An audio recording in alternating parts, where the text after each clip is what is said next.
Hallelujah. Thank you Jesus. Praise you Jesus. Hallelujah. Hallelujah. 1 Thessalonian 2-ാം അധ്യായം അതിൻ്റെ 13-ാം വാക്യത്തിൽ നാം പഠിച്ചു, വചനം മനുഷ്യരുടേതല്ല, ദൈവത്തിൻ്റെ വചനമാണ്. വിശ്വസിക്കുന്നുവെങ്കിൽ നിങ്ങളിൽ അതിൻ്റെ പ്രവൃത്തിയെ വെളിപ്പെടും. കഴിഞ്ഞ ദിവസം നാം ചിന്തിച്ചു, നമുക്ക് ലഭിച്ചിരിക്കുന്ന വചനം, നാം കേൾക്കുന്നതായ വചനം, അത് മനുഷ്യരുടെ വചനമല്ല, ശബ്ദമല്ല, മറിച്ച് അത് ദൈവത്തിൻ്റെ വചനമാണ് എന്ന് ഉറപ്പിക്കണം.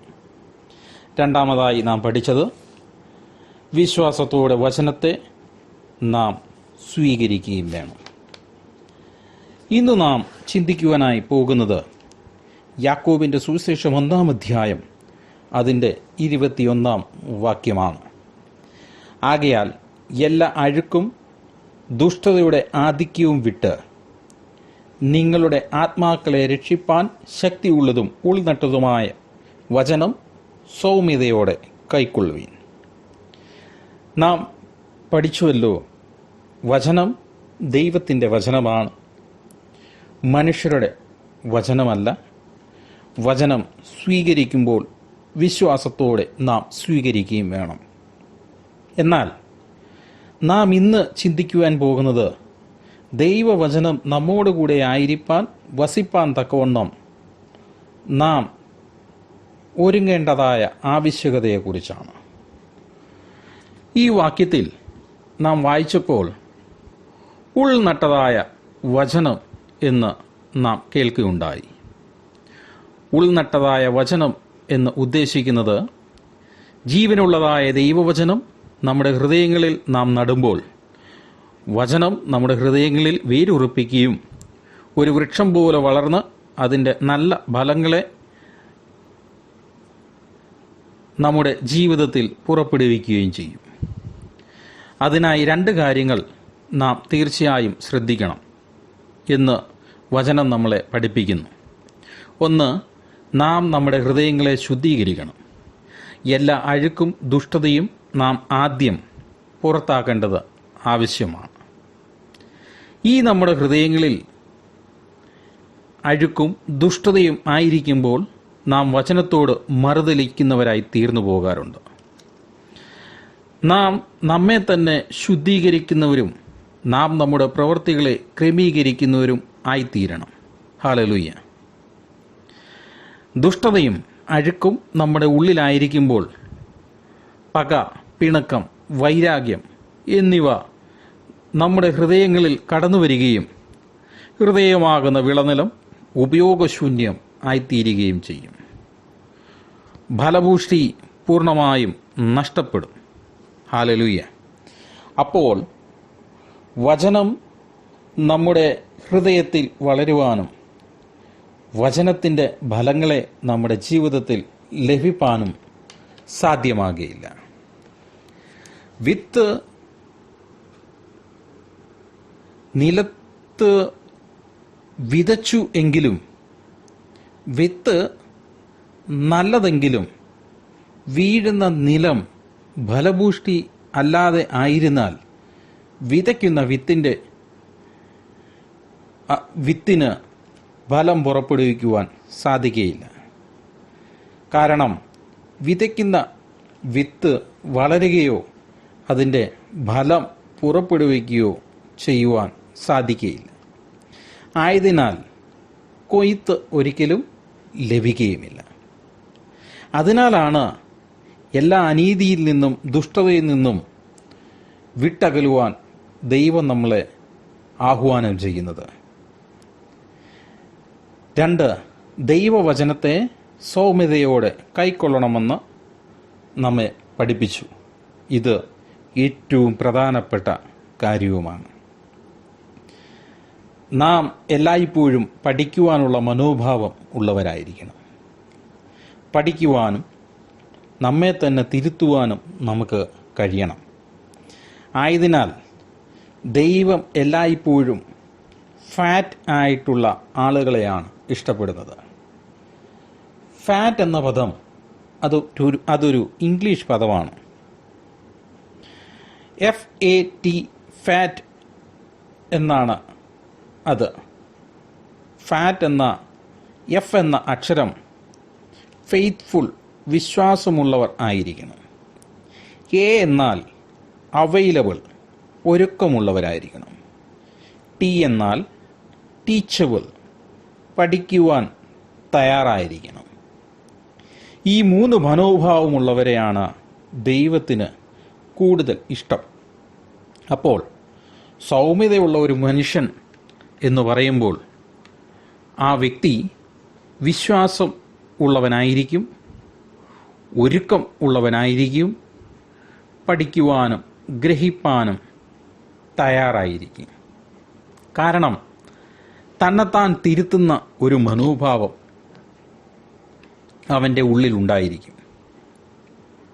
ഒഴിവുകൾ പറയുന്ന മനോഭാവത്തിൽ നിന്നും മാറി തികച്ചും സ്വീകരിക്കുവാനും ഗ്രഹിപ്പാനും തിരുത്തുവാനും കഴിയുന്ന മനോഭാവത്തിലേക്ക് ആയിത്തീരും. അപ്പോൾ സൗമ്യതയുള്ള മനുഷ്യൻ ദൈവത്തോട് മറുത്ത് സംസാരിക്കുകയില്ല. വികൃതിയുള്ള കുഞ്ഞുങ്ങളെപ്പോലെ പ്രവർത്തിക്കുകയുമില്ല. എപ്പോഴും എന്താണ് ഞാൻ അടുത്തത് ചെയ്യേണ്ടത്, എവിടെയാണ് ഞാൻ എന്നെ തന്നെ തിരുത്തേണ്ടത് എന്ന് ചിന്തിക്കുന്നവരായിരിക്കും. അങ്ങനെ സൗമ്യതയുള്ള മനുഷ്യൻ ദൈവവചനത്തെ സ്വീകരിക്കുകയും വിശ്വസിക്കുകയും പ്രവർത്തിക്കുകയും ചെയ്യുമ്പോൾ വചനം അതിൻ്റെ പ്രവൃത്തിയെ വെളിപ്പെടുത്തുകയും ഫലങ്ങളെ പുറപ്പെടുവിക്കുകയും ചെയ്യും. ദൈവമായ കർത്താവേ, ഞങ്ങൾ നിന്നെ സ്തുതിക്കുന്നു, വാഴ്ത്തുന്നു. വലിയ സത്യം ഞങ്ങളെ പഠിപ്പിച്ചതിനാൽ ഞങ്ങൾ നിനക്ക് നന്ദി പറയുന്നു. അഴുക്കിനാലും ദുഷ്ടതയാലും ഞങ്ങളുടെ ഹൃദയം അകന്ന് ഹൃദയമാകുന്ന വിളനിലത്തിൻ്റെ ഫലപുഷ്ടി നഷ്ടപ്പെട്ടു പോയിരിക്കുന്നുവല്ലോ. വിതയ്ക്കുന്നവൻ്റെ ഉപമയിലൂടെ നീ ഞങ്ങളെ നിലത്തെപ്പറ്റി പഠിപ്പിച്ചുവല്ലോ. ഒന്നാമത്, ദൈവവചനത്തെ മനസ്സിലാക്കുവാൻ സാധിക്കാത്ത ഒരു മനുഷ്യനെപ്പറ്റി നീ ഞങ്ങളെ പഠിപ്പിച്ചു. 2, മനുഷ്യൻ വളരെ വേഗം തന്നെ മറുതലിക്കുകയും ദുഷ്ടത നിരൂപിക്കുകയും ക്ഷമിക്കുവാൻ കഴിയാത്തതായ ഹൃദയമുള്ള മനുഷ്യനെന്ന് നീ ഞങ്ങളെ ഓർമ്മിപ്പിച്ചു. 3, ഉത്കണ്ഠയുള്ള ആകുലതകളുള്ള ലോകത്തിൻ്റെ രാഗമോഹങ്ങളോട് ചേർന്ന് നിന്ന് യേശുക്രിസ്തു വിടുവിച്ചതായ പാപങ്ങൾ വീണ്ടും ഇഷ്ടപ്പെടുന്നതും അത് അനുസരിച്ച് ജീവിക്കുകയും ചെയ്യുന്ന ഇഷ്ടപ്പെടുന്ന ഹൃദയമുള്ള ഒരു മനുഷ്യൻ. ജഡമോഹങ്ങളുള്ള മനുഷ്യൻ മരിക്കും എന്നല്ല, മരിച്ചിരിക്കുന്നു എന്നാണ് ദൈവവചനത്താൽ നീ ഞങ്ങളെ പഠിപ്പിച്ചത്. പ്രവർത്തിക്കണം എന്നില്ല, ഹൃദയത്തിൽ ചിന്തകൾ മാത്രം മതി. എന്നിരുന്നാൽ പോലും നാം ജഡമോഹങ്ങളിൽ അകപ്പെട്ട് പാപങ്ങൾ ചെയ്യുന്നു.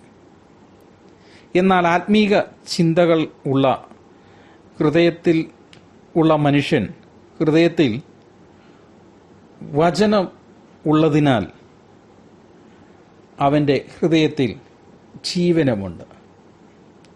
ദൈവമായ കർത്താവേ, ഈ വലിയ സത്യത്തെ പഠിപ്പിച്ചതിനാൽ നിനക്ക് സ്തോത്രം ചെയ്യുന്നു.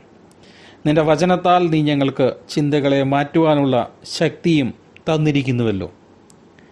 ആയതിനാൽ എല്ലാ അനീതിയും ദുഷ്ടതയും അകറ്റി നിന്റെ വചനത്തിൽ ബലപ്പെടുവാൻ ദൈവമേ നീ ഞങ്ങളെ സഹായിക്കണമേ. നിന്റെ വചനം ഒരു വിത്തെന്ന പോലെ ഹൃദയത്തിൽ നട്ട് വളർന്ന് ഒരു വൃക്ഷം പോലെ വളർന്ന് വചനത്തിൽ നിന്നും ജലവും വളവും വലിച്ചെടുത്ത് ഞങ്ങളുടെ ജീവിതത്തിന് സന്തോഷമാകുന്ന പ്രത്യാശയേകുന്ന ഫലങ്ങളെ ലഭിപ്പാൻ തക്കവണ്ണം പുറപ്പെടുവിക്കുവാൻ തക്കവണ്ണം ഇടയാകുമാറാകണമേ. ദൈവമായ കർത്താവേ, യേശുക്രിസ്തുവിൻ്റെ നാമത്തിൽ എല്ലാ അനീതിയും ദുഷ്ടതയും എന്നും ഞങ്ങൾ വിശ്വാസത്തോടെ